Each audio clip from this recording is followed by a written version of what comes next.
Hello student, I am Hariom Narware. We are starting lecture 2 of power electronics, which includes PN junction diode working and origin of power electronics concept. Previous lecture में हमने P type semiconductor और N type semiconductor का equivalent circuit कैसे create हुआ ये हमने देख लिया है, और आज के लेक्चर में हम PN जंक्शन डायोड की वर्किंग से पावर इलेक्ट्रॉनिक्स का कैसे ओरिजिन हुआ उसकी हम स्टडी करने वाले हैं। मैंने आपको पहले भी बताया है कि स्टार्टिंग के ये जो 2 लेक्चर मैं बना रहा हूँ ये बहुत ज़्यादा इंपॉर्टेंट है, यहीं से हमें पावर इलेक्ट्रॉनिक्स का कॉन्सेप्ट क्लियर हो जाएगा। इसलिए मैं आप सभी को रिकमेंड करूंगा कि आप ये दोनों लेक्चर जरूर देखें। आप सभी से मेरी रिक्वेस्ट भी है, ये पी टाइप सेमीकंडक्टर और एन टाइप सेमीकंडक्टर का इक्विवेलेंट सर्किट कुछ इस तरह से है। P type semiconductor means positive type semiconductor. Positive type semiconductor means इसके पास जो चार्ज कैरियर रहेंगे मेजोरिटी में वो पॉजिटिव टाइप के रहेंगे। ये देखिए पी टाइप के सेमीकंडक्टर में मेजोरिटी में जो चार्ज कैरियर है वो होल है और होल के ऊपर पॉजिटिव चार्ज होता है, और माइनॉरिटी में इलेक्ट्रॉन्स होते हैं जो कि बहुत कम क्वांटिटी में होते हैं। उसी प्रकार से N type semiconductor means negative type semiconductor में मेजॉरिटी में नेगेटिव टाइप चार्ज कैरियर है जो कि यहाँ पे इलेक्ट्रॉन है, देखिए बहुत ज़्यादा क्वांटिटी में, और माइनॉरिटी में होल है यहाँ पर। इसलिए एन टाइप सेमीकंडक्टर में जो इलेक्ट्रॉन है वो मेजॉरिटी चार्ज कैरियर है और होल माइनॉरिटी चार्ज कैरियर है। पी टाइप सेमीकंडक्टर में होल मेजॉरिटी चार्ज कैरियर है और इलेक्ट्रॉन माइनॉरिटी चार्ज कैरियर है। पी टाइप सेमीकंडक्टर कैसे क्रिएट हुआ हमने देखा था जब हमने प्योर सेमीकंडक्टर में ट्राइवेलेंट इम्प्योरिटी मिक्स की थी, तब होल क्रिएट हुए थे, और जो ट्राइवेलेंट इम्प्योरिटी है वो दूसरे के इलेक्ट्रॉन को एक्सेप्ट कर लेती है, इसलिए उसके ऊपर नेगेटिव चार्ज आ जाता है। इसलिए ये जो माइनस साइन आपको दिख रहा है यहाँ पर, ये ट्राइवेलेंट इम्प्योरिटी को इंडिकेट कर रहा है। और यहाँ एन टाइप सेमीकंडक्टर में क्या होता है, जब प्योर सेमीकंडक्टर मटेरियल में पेंटावेलेंट इम्प्योरिटी मिलाते हैं तब इलेक्ट्रॉन क्रिएट होते हैं, और ये इलेक्ट्रॉन जो है वो डोनेट कर देता है पेंटावेलेंट इम्प्योरिटी, इसलिए उसके ऊपर पॉजिटिव चार्ज आ जाता है। तो यहाँ प्लस साइन पेंटावेलेंट इम्प्योरिटी को इंडिकेट कर रहा है। ये हमने प्रीवियस लेक्चर में बहुत डिटेल से पढ़ा है। अब हम आज का फर्स्ट टॉपिक स्टार्ट करते हैं। हमारा फर्स्ट टॉपिक है पीएन जंक्शन डायोड वर्किंग। अब हम पीएन जंक्शन डायोड की स्टडी करते हैं। यहीं से पावर इलेक्ट्रॉनिक्स का कॉन्सेप्ट ओरिजिनेट होगा। यही कारण है कि मैं आपको पीएन जंक्शन डायोड पढ़ा रहा हूँ, क्योंकि यहीं से हमें पावर इलेक्ट्रॉनिक्स का बेसिक कॉन्सेप्ट निकालना है। जैसे कि हम पीएन जंक्शन डायोड पढ़ने वाले हैं। पीएन जंक्शन डायोड में क्या होता है, पी टाइप के सेमीकंडक्टर की एक लेयर को एन टाइप सेमीकंडक्टर की एक लेयर से जोड़ देते हैं आपस में, तो वो पीएन जंक्शन डायोड बन जाता है। देखते हैं इनको जोड़ते हैं। जब पी टाइप सेमीकंडक्टर और एन टाइप सेमीकंडक्टर को जोड़ देंगे तो कुछ इस प्रकार से स्ट्रक्चर क्रिएट हो जाएगा। इसे ही पीएन जंक्शन डायोड कहते हैं। पीएन जंक्शन डायोड एक स्विच की तरह वर्क करता है। यह एक यूनिडायरेक्शनल डिवाइस है, केवल एक ही डायरेक्शन में करंट का फ्लो अलाउ करती है। जैसे कि करंट इस डायरेक्शन में फ्लो हो रहा है तब इस डायरेक्शन में करंट का फ्लो नहीं होगा। यह इलेक्ट्रॉनिक्स की सबसे बेसिक डिवाइस है जो बहुत सारी डिवाइसों को डिजाइन करने में यूज में आती है। अब पीएन जंक्शन डायोड की वर्किंग देखते हैं। पीएन जंक्शन डायोड की 3 ऑपरेटिंग कंडीशन है। First condition, when no supply is given. Second condition, forward biasing condition. Third condition, reverse biasing condition. पहले हम फर्स्ट कंडीशन स्टडी करते हैं, when no supply is given. जब PN junction diode को कोई भी सप्लाई नहीं दी जाती, उस कंडीशन में जंक्शन के पास के चार्ज कैरियर्स न्यूट्रलाइज हो जाते हैं। ये जंक्शन है ये वाला। इस जंक्शन के पास के जो चार्ज कैरियर है ये आपस में एक दूसरे के ओर अट्रैक्ट होते हैं। ये होल के ऊपर पॉजिटिव चार्ज है और इस इलेक्ट्रॉन के ऊपर नेगेटिव चार्ज है। ये दोनों एक दूसरे की ओर अट्रैक्ट होते हैं और जंक्शन पर मिलकर न्यूट्रलाइज हो जाते हैं, जिससे कि इमोबाइल केटायन और इमोबाइल एनायन के पास के होल और इलेक्ट्रॉन फिनिश हो जाते हैं। जितने रीजन से होल और इलेक्ट्रॉन फिनिश हो जाते हैं उतना रीजन डिप्लेशन रीजन कहलाता है। ये देखिए, ये इतना रीजन यहाँ से होल और इलेक्ट्रॉन फिनिश हो गए, इसलिए इतना रीजन डिप्लेशन रीजन कहलाएगा। इस डिप्लेशन रीजन में देखिए आप, ओनली इमोबाइल केटायंस बचे हुए हैं जिनके ऊपर नेगेटिव चार्ज है, इसलिए ये इमोबाइल केटायंस के कारण इतना पोर्शन बैटरी के नेगेटिव टर्मिनल की तरह बिहेव करता है। अब यहाँ देखिए, पॉजिटिव चार्ज इमोबाइल एनायंस के कारण इतना सेक्शन बैटरी के पॉजिटिव टर्मिनल की तरह बिहेव करता है। इतना पोर्शन बैटरी के पॉजिटिव टर्मिनल की तरह बिहेव करता है और इतना पोर्शन बैटरी के नेगेटिव टर्मिनल की तरह बिहेव करता है। और यहाँ पर जो वोल्टेज अपेयर होता है उसे थ्रेशोल्ड वोल्टेज कहा जाता है। यदि सिलिकॉन मटेरियल का सेमीकंडक्टर है तो थ्रेशोल्ड वोल्टेज की वैल्यू 0.7 वोल्ट हो जाएगी, और यदि जर्मेनियम मटेरियल का सेमीकंडक्टर है तो थ्रेशोल्ड वोल्टेज 0.3 वोल्ट हो जाएगा for germanium, for silicon.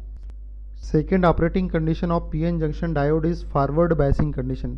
Forward biasing condition में पीएन जंक्शन डायोड की पी लेयर को बैटरी के प्लस टर्मिनल से कनेक्ट किया जाता है और पीएन जंक्शन डायोड की एन लेयर को बैटरी के माइनस टर्मिनल से कनेक्ट किया जाता है। और फर्स्ट कंडीशन में हमने देखा जब हमने पीएन जंक्शन डायोड को कुछ भी सप्लाई नहीं दी थी तब जंक्शन के पास एक थ्रेशोल्ड वोल्टेज क्रिएट हो गया था जो कि सिलिकॉन के लिए 0.7 वोल्ट के इक्वल होता है और जर्मेनियम के लिए 0.3 वोल्ट के इक्वल होता है।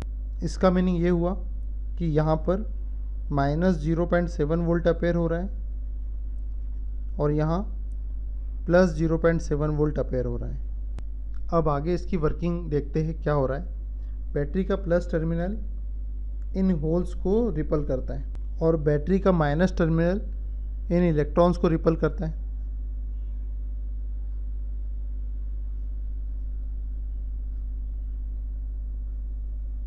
बट जंक्शन के पास ये जो +0.7 का वोल्टेज है ये इन होल को इस डिप्लेशन रीजन में आने से रोकता है, क्योंकि जैसे ही ये होल इस रीजन में आने की कोशिश करते हैं ये प्लस का 0.7 वोल्ट इन्हें रोक देता है।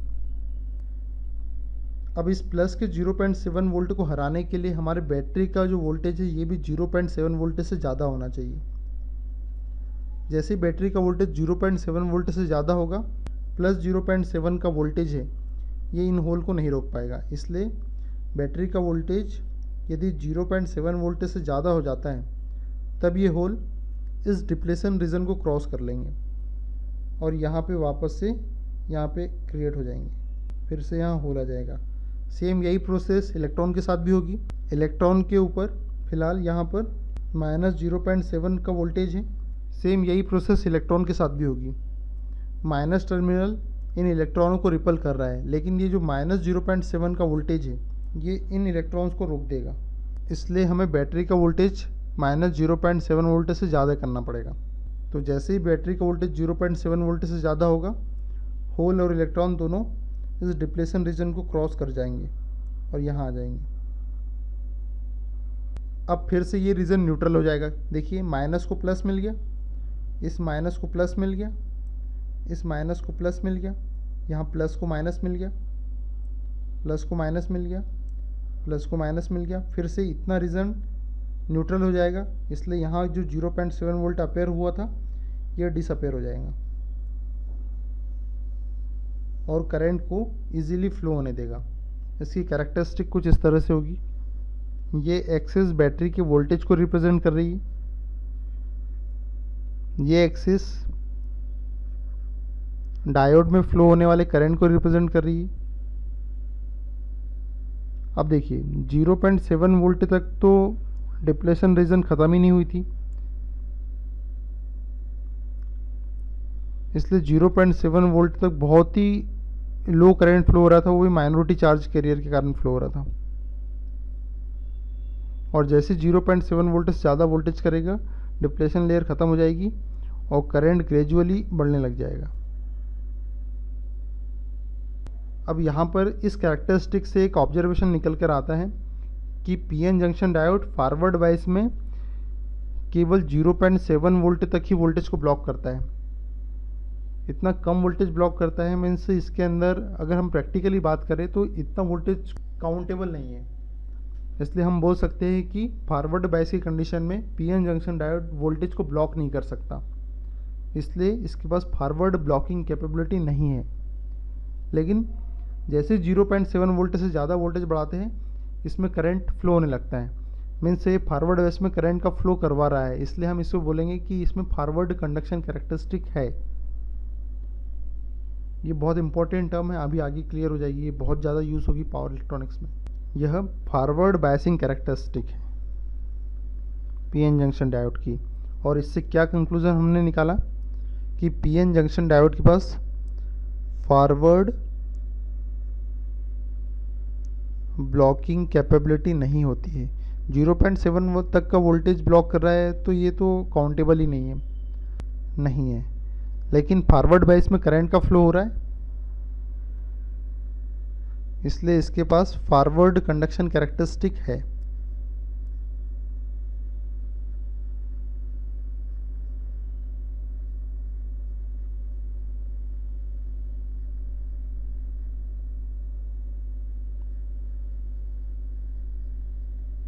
अब पीएन जंक्शन डायोड की थर्ड ऑपरेटिंग कंडीशन देखते हैं, reverse biasing condition. PN junction diode की रिवर्स बायसिंग की कंडीशन में पीएन जंक्शन डायोड की पी टाइप की लेयर माइनस टर्मिनल से कनेक्टेड होती है और एन टाइप की लेयर प्लस टर्मिनल से कनेक्टेड होती है। और पीएन जंक्शन डायोड की फर्स्ट वर्किंग कंडीशन, जिसमें हमने पीएन जंक्शन डायोड को कोई भी सप्लाई नहीं दी थी, वहाँ हमने देखा था कि जंक्शन के पास एक डिप्लेशन लेयर क्रिएट हो गई है और इस डिप्लेशन लेयर पर थ्रेशोल्ड वोल्टेज अपेयर होता है, जो कि सिलिकॉन के लिए 0.7 वोल्ट और जर्मेनियम के लिए 0.3 वोल्ट है। एक्चुअल में हम इस कंडीशन को ऐसे भी बोल सकते हैं कि डिप्लेशन लेयर ने 0.7 वोल्ट का वोल्टेज ब्लॉक करके रखा हुआ है। अब इसकी वर्किंग आगे समझते हैं। बैटरी का माइनस टर्मिनल इन होल्स को अपनी ओर अट्रैक्ट करता है।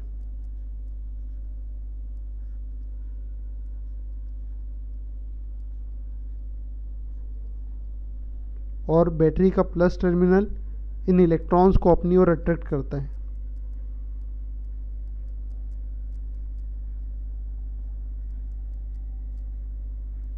अब यह होल जंक्शन से दूर जा रहे हैं और ये इलेक्ट्रॉन भी जंक्शन से दूर जा रहे हैं। मानते हैं कि इतने जोन से भी होल और इलेक्ट्रॉन फिनिश हो गए।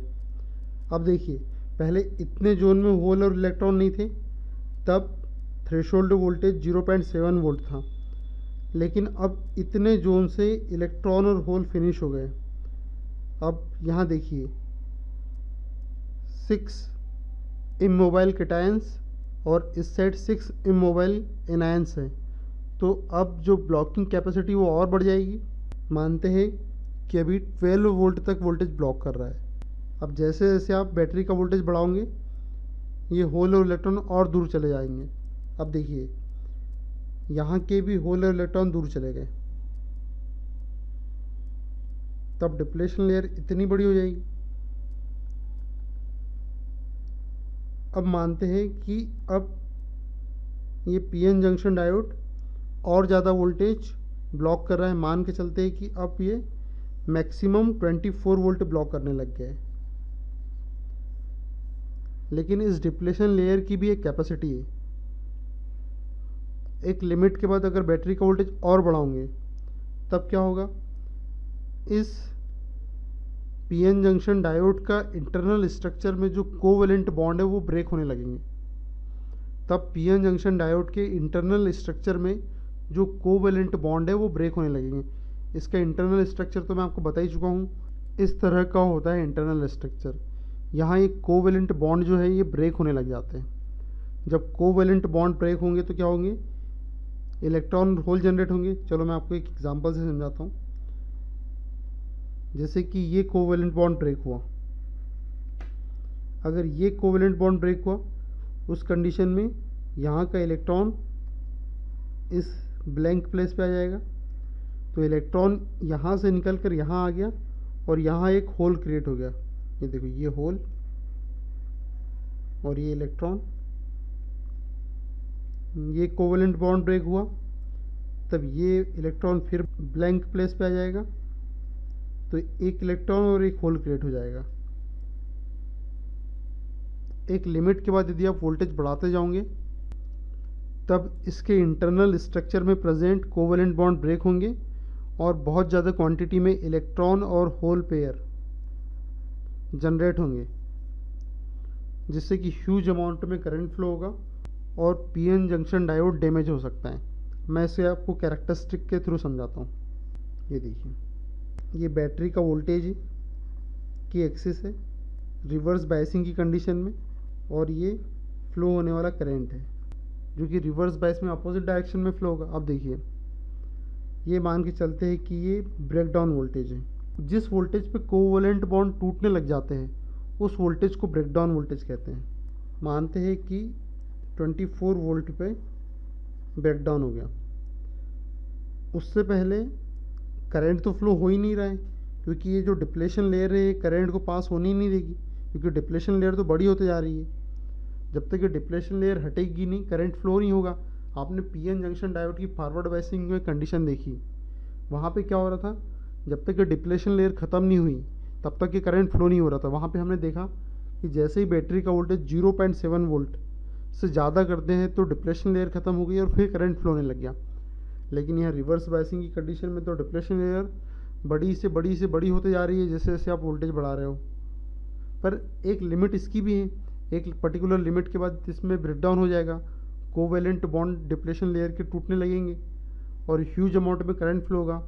तो इसका ये जो वोल्टेज है हम मान के चल रहे हैं कि 24 वोल्टेज 24 वोल्टेज से ज़्यादा वोल्टेज बढ़ाने पे करंट फ्लो होगा।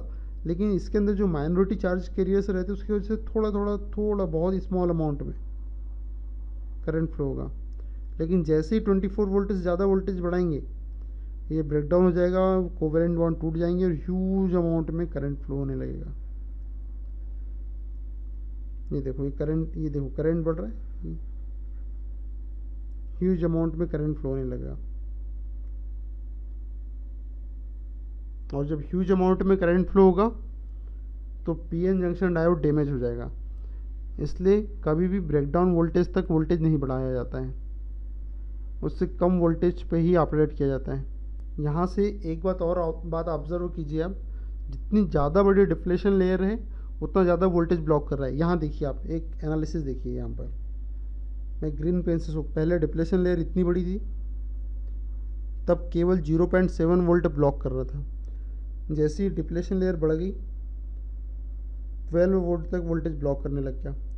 फिर डिप्लेशन लेयर और बड़ी हो गई तो फिर 24 वोल्ट तक वोल्टेज ब्लॉक करने लग गया। यहीं से पावर इलेक्ट्रॉनिक्स का कॉन्सेप्ट जनरेट होने वाला है। अब देखिए, जो सिग्नल इलेक्ट्रॉनिक्स के डिवाइसेस होती हैं वो मैक्सिमम 24 वोल्ट तक बियर कर सकती है, उतने ही विथस्टैंड कर सकती है। उससे ज़्यादा वोल्टेज आप बढ़ाओगे तो देखो क्या हो रहा है, ब्रेकडाउन हो जा रहा है, ह्यूज अमाउंट में करंट फ्लो हो रहा है, पीएन जंक्शन डायोड डैमेज हो जा रहा है, और भी डिवाइसेस है जो डैमेज हो जाएगी इतने ज़्यादा वोल्टेज पे अगर ऑपरेट करोगे तो। लेकिन हमारा जो पावर सिस्टम है ये कितने वोल्टेज पर ऑपरेट होता है? यदि हम डोमेस्टिक एप्लीकेशन की बात करें, डोमेस्टिक मीन्स हमारे घरों की बात करें, तो यहाँ कितने वोल्टेज पर पावर सिस्टम की एप्लीकेशन वर्क करती है? 230 वोल्ट पर। कहाँ 24 वोल्ट और कहाँ 230 वोल्ट। यदि 3 फेज सिस्टम की बात करते हैं तो 400 वोल्ट, उसके बाद 11 kV, फिर 33 kV, 132 kV, 220 kV, 400 kV, 765 kV। इतने ज़्यादा हाई वोल्टेज पर पावर सिस्टम ऑपरेट होता है। तो ये सिग्नल इलेक्ट्रॉनिक्स से जो 24 वोल्ट के बाद ही अपनी लिमिट समाप्त कर देती है, ख़त्म कर देती है, कैसे वो इस पावर सिस्टम पर ऑपरेट होगा? इसके लिए हमें एक काम करना है, हमें हमारी रेंज बढ़ाना है। जैसे यहाँ 24 वोल्ट पे ब्रेकडाउन हुआ है, यदि मुझे 230 वोल्ट 230 वोल्ट के लिए अगर इलेक्ट्रॉनिक्स डिवाइस डिज़ाइन करना है तो मैं चाहता हूँ कि 240 वोल्ट या 250 वोल्ट तक ब्रेकडाउन ना हो। तो यहाँ जो 24 वोल्ट पे ब्रेकडाउन हो गया है, ये 24 वोल्ट पर ब्रेकडाउन न होने के बजाय यहाँ कहीं 240 वोल्ट पर ब्रेकडाउन हो। 24 वोल्ट पर ब्रेकडाउन होने के बजाय 240 या 250 वोल्ट वोल्टेज के बाद फिर ब्रेकडाउन हो, ये मैं चाहता हूँ, मैं रेंज बढ़ाना चाहता हूँ। यह पीएन जंक्शन डायोड की वीआई कैरेक्टरिस्टिक्स है। फॉरवर्ड कैरेक्टरिस्टिक कुछ इस प्रकार से होती है। इस फॉरवर्ड कैरेक्टरिस्टिक में क्या होता है आपको पता ही है, फॉरवर्ड बायसिंग की कंडीशन में थ्रेशोल्ड वोल्टेज से ज़्यादा वोल्टेज बढ़ाने पर करंट का फ्लो होता है। यहाँ देखिए 0.7 वोल्ट तक बहुत ही मिनिमम, बहुत ही कम, बहुत ही स्मॉल अमाउंट में करंट फ्लो हो रहा था, वो भी माइनॉरिटी चार्ज कैरियर के कारण। लेकिन जैसे ही वोल्टेज थ्रेशोल्ड वोल्टेज से ज़्यादा बढ़ाया, डिप्लेशन लेयर फिनिश हो गई और करंट धीरे धीरे बैटरी के वोल्टेज बढ़ाने के साथ साथ बढ़ने लग गया। फॉरवर्ड बायसिंग की कंडीशन में केवल 0.7 वोल्ट तक के वोल्टेज को ब्लॉक करता है, जो कि काउंटेबल नहीं है, बट फॉरवर्ड बायस में करंट फ्लो करवाता है। इसलिए हम बोल सकते हैं कि पीएन जंक्शन डायोड के पास फॉरवर्ड ब्लॉकिंग कैपेबिलिटी नहीं है, लेकिन फॉरवर्ड बायस में करंट फ्लो ये करा सकता है या कराता है, इसलिए इसके पास फॉरवर्ड कंडक्शन प्रॉपर्टी है। मीन्स ये फॉरवर्ड कंडक्शन मोड में काम करता है, फॉरवर्ड ब्लॉकिंग मोड में काम नहीं करता है, फॉरवर्ड कंडक्शन मोड में काम करता है। अब रिवर्स बायसिंग की कैरेक्टरिस्टिक देखिए, जैसे जैसे आप रिवर्स बायस का वोल्टेज बढ़ाते जाते हो डिप्लेशन लेयर बढ़ते जाती है। हम देख चुके हैं वर्किंग में, देखिए यहाँ पे पहले 0.7 वोल्टेज ब्लॉक कर रहा था जब कोई सप्लाई नहीं दी, फिर जैसे जैसे रिवर्स बायसिंग के वोल्टेज बढ़ाते गए इसने 12 वोल्ट ब्लॉक करना चालू कर दिया, फिर और ज़्यादा बैटरी का वोल्टेज बढ़ाएंगे आप तो ये 24 वोल्ट तक के वोल्टेज को ब्लॉक करने लग गया। लेकिन हर एक डिवाइस की एक लिमिट होती है और वैसे ही इस डायोड की भी एक लिमिट है, जिस लिमिट के बाद उसके अंदर के कोवेलेंट बॉन्ड टूटने लगते हैं और ह्यूज अमाउंट में करंट फ्लो होने लगता है, वो ब्रेकडाउन वोल्टेज कहलाता है। जैसे ब्रेकडाउन वोल्टेज से आप ज़्यादा वोल्टेज बढ़ाओगे कोवेलेंट बॉन्ड ब्रेक हो जाएंगे और ह्यूज अमाउंट में करंट फ्लो होने लग जाएगा, और जब ह्यूज अमाउंट में करंट फ्लो होने लग जाएगा तो पीएन जंक्शन की जो डिवाइस है वो डैमेज हो जाएगी। और सिग्नल इलेक्ट्रॉनिक्स के लिए इसकी मैक्सिमम रेंज 24 वोल्ट है, इससे ज़्यादा यदि आप वोल्टेज बढ़ाओगे तो डिवाइस डैमेज हो जाएगी। लेकिन हमारा पावर सिस्टम हाई वोल्टेज पे ऑपरेट होता है, डोमेस्टिक एप्लीकेशन 230 वोल्ट पे, 3 फेज सिस्टम जो डोमेस्टिकली यूज़ होता है वो 400 वोल्ट, उसके बाद 11 kV, 33 kV, 220 kV, 400 kV, 765 kV, इतना हाई वोल्टेज पर ऑपरेट होता है। इसलिए इसकी ब्लॉकिंग वोल्टेज की रेंज बढ़ाने के लिए इसकी ब्लॉकिंग वोल्टेज अगर जैसे हमें 230 वोल्ट बियर करना है तो हमारी ब्लॉकिंग वोल्टेज या ब्रेकडाउन वोल्टेज अप्रॉक्सीमेट 250 वोल्ट या 240 वोल्ट के अप्रॉक्सीमेट होना चाहिए। इतने ज़्यादा वोल्टेज पर जाने के बाद ब्रेकडाउन होना चाहिए। तो हम ऐसा क्या करें कि ब्लॉकिंग कैपेसिटी बढ़ जाए। अभी हमने जो प्रीवियसली जो ऑब्ज़र्व किया था हमने यही देखा कि जब डिप्लेशन लेयर बड़ी हो रही है तब ब्लॉकिंग कैपेसिटी बढ़ रही है। मीन्स हमें यदि ब्लॉकिंग कैपेसिटी बढ़ाना है 24 वोल्ट से 250 वोल्ट तक की ब्लॉकिंग कैपेसिटी करना है, मीन्स हमें डिप्लेशन लेयर बड़ी चाहिए। तो अब हमें ये ऑब्ज़र्व करना है, ये देखना है कि डिप्लेशन लेयर क्रिएट कैसे हुई। डिप्लेशन लेयर कैसे क्रिएट हुई ये हमने ऑब्ज़र्व किया था जब कोई भी सप्लाई नहीं दी थी। तब हमने क्या ऑब्ज़र्व किया था, जंक्शन के पास के होल और इलेक्ट्रॉन एक दूसरे से मिलकर जब न्यूट्रलाइज हो गए थे, ख़त्म हो गए थे, तब जंक्शन के पास एक डिप्लेशन लेयर क्रिएट हो गई थी। मीन्स जंक्शन के पास डिप्लेशन लेयर तब क्रिएट हुई जब सारे इलेक्ट्रॉन और होल इमोबाइल केटायंस और इमोबाइल एनायन से दूर चले गए। मीन्स जब इलेक्ट्रॉन और होल ख़त्म हो गए या कम हो गए तब डिप्लेशन लेयर क्रिएट हुई है।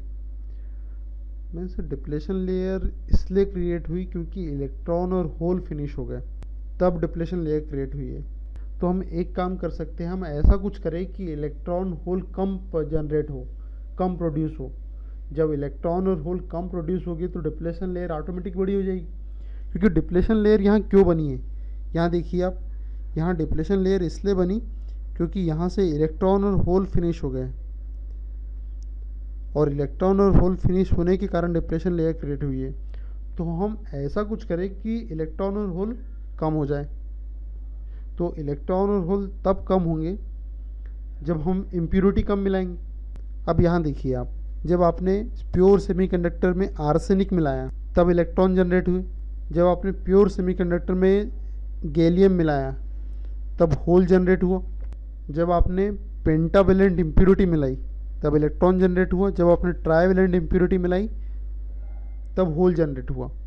मीन्स यदि आप कम इम्प्योरिटी मिलाओगे तो कम इलेक्ट्रॉन और या होल जनरेट होंगे, और जब कम इलेक्ट्रॉन और होल जनरेट होंगे तो डिप्लेशन लेयर बड़ी हो जाएंगी।